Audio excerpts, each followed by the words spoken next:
প্রতিদিন বাংলাদেশে লাশ আসে পৃথিবীর বিভিন্ন দেশ থেকে, বিশেষ করে মধ্যপ্রাচ্যের দেশগুলো থেকে।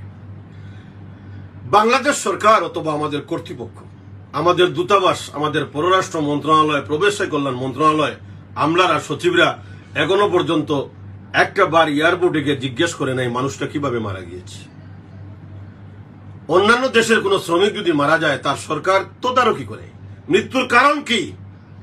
বাংলাদেশের প্রবাসীরা মারা যায়, অনেক সময় কফিলের নির্যাতনে মারা যায়, কত নারী শ্রমিক দর্শিতা হয়, দেশের বাইরে এসে দেশের জন্য রেমিটেন্স পাঠাতে গিয়ে পরিবারকে ভালো রাখার জন্য যারা মারা যায় তাদের মৃত্যুর কারণ সরকার কখনো খুঁজতে যায় না। করোনাকালীন সময়ে কত লাশ বাংলাদেশে যায় নাই, করোনার সময় কত মানুষ মারা গেছে, তাদের লাশ বাংলাদেশে যায় নাই।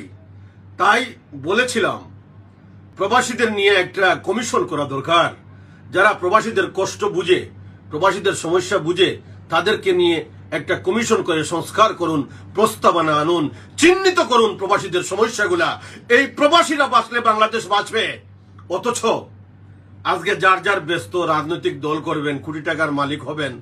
আওয়ামী লীগ চলে গেছে, আরেকটা আওয়ামী লীগের জন্ম হয়েছে, বাচ্চারা কোটি টাকার মালিক হবে, প্রবাসীদের নিয়ে কেউ চিন্তা করছে না। এই দিন সেই দিন থাকবে না।